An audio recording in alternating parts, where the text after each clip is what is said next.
रहता था। मोची के घर के हालात दिन पर दिन बिगड़ते जा रहे थे। घर में जो भी राशन था वो भी खत्म होता जा रहा था। ऐसे ही एक दिन मोची ने अपनी पत्नी से कहा, अब मुझे और यहाँ नहीं रहना। यहाँ ना तो कोई कमाई हो पा रही है और ना ही कोई काम मिलता है। अरे पड़ोस का गांव बहुत बड़ा है, अब मैं वहाँ जाकर अपना मोचीगिरी का काम करूंगा। कुछ दिन घर से दूर रह लूंगा, कम से कम घर का खर्चा चलाने लायक कमाई तो हो जाएगी वहाँ।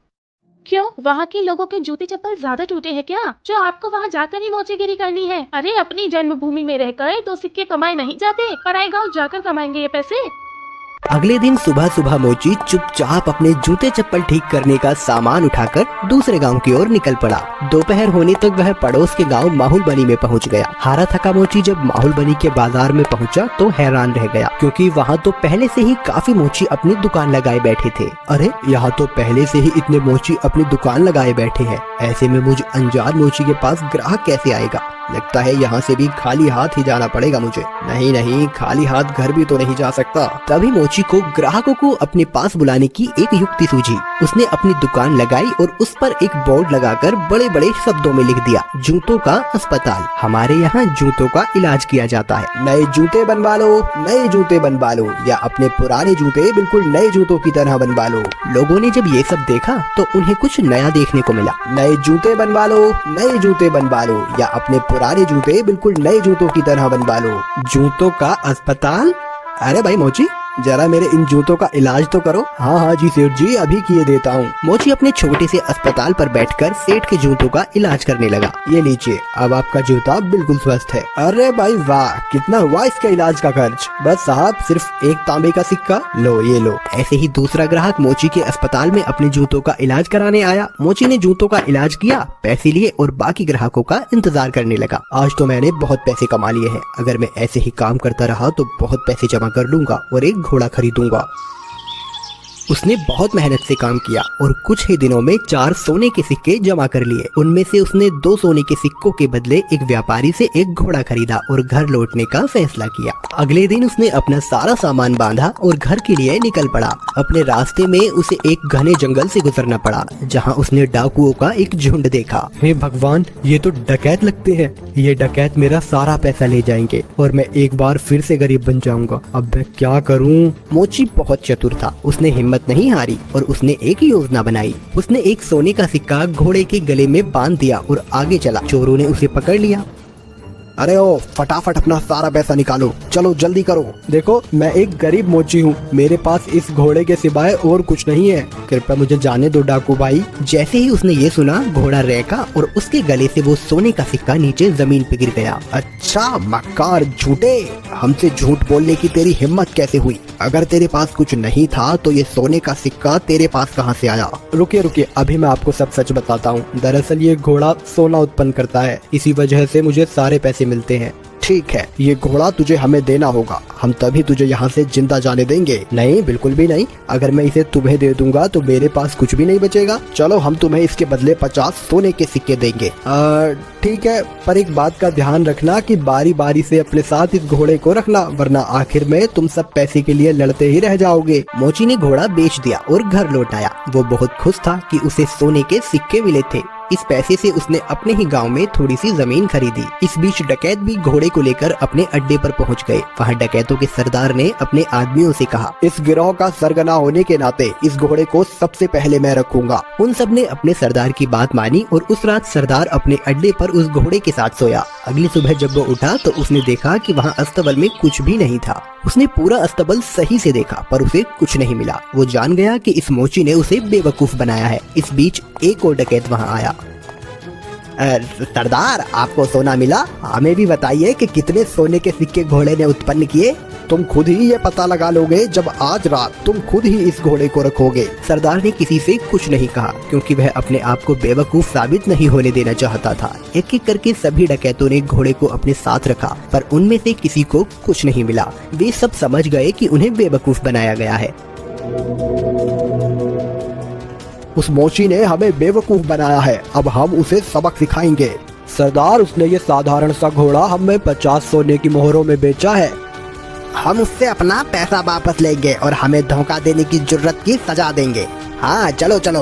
वे सब के सब मोची के घर की तरफ निकल पड़े। मोची अपने खेतों में काम कर रहा था। उसने सभी डकैतों को अपने घर की तरफ आते हुए देख लिया। मोची जल्दी से अपने घर में गया और अपनी पत्नी से बोला, अरे भाग्यवान, मेरी बात ध्यान से सुनो। अभी एक डकैतों का झुंड यहाँ आएगा और जब वो मेरे बारे में पूछे तब तुम उनसे कहना कि मैं खेतों में काम कर रहा हूँ। फिर हमारे कुत्ते जबरा को भेजना मुझे बुलाने के लिए। ये कहकर वो अपने घर के पीछे छुप गया। कुछ देर के बाद चोर वहाँ आ पहुँचे। वो मोची कहाँ है? बुलाओ उसे, हम उससे बात करना चाहते हैं। वो तो खेत पर गए हुए हैं। आप रुकिए, मैं अभी अपने कुत्ते को भेजती हूँ उन्हें बुलाने के लिए।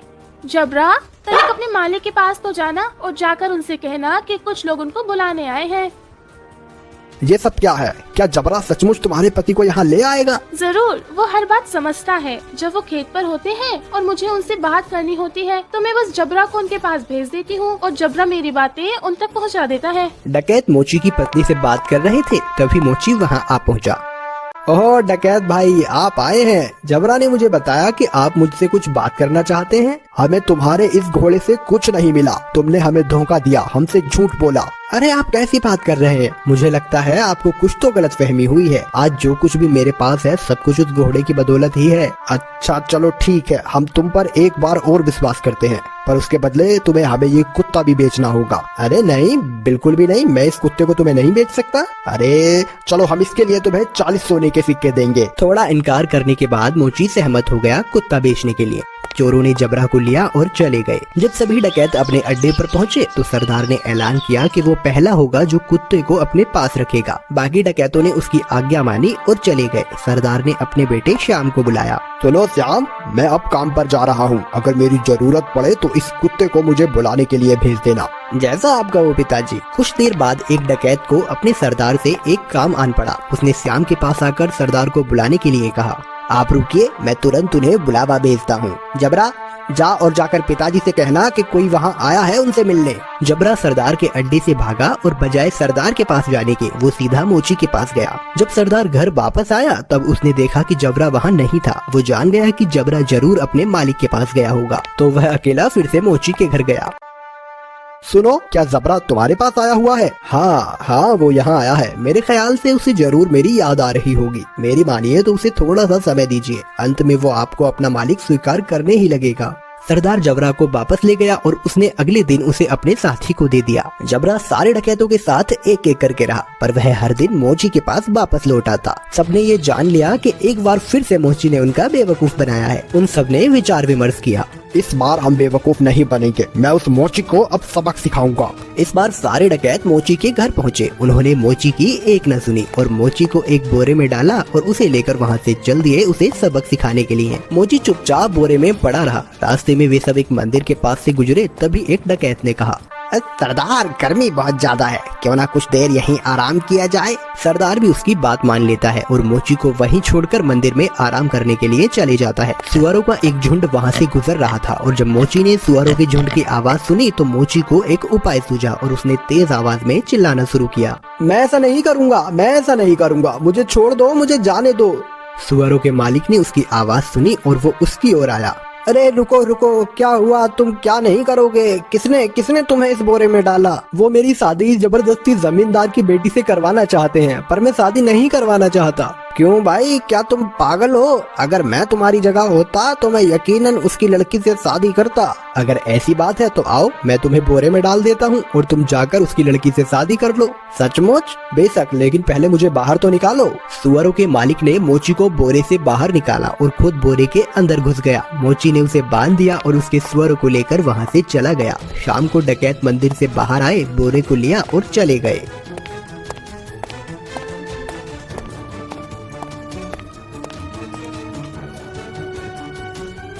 क्यों ना इस मोची को हम यहाँ इस कीचड़ में फेंक दें, ये इसे अच्छा सबक मिल जाएगा। डकैतों ने उसे कीचड़ में फेंक दिया और वहाँ से चले गए। वापस आते हुए उन्होंने मोची को सड़क पर देखा और वो हैरान रह गए। अरे तुम यहाँ कैसे पहुँचे?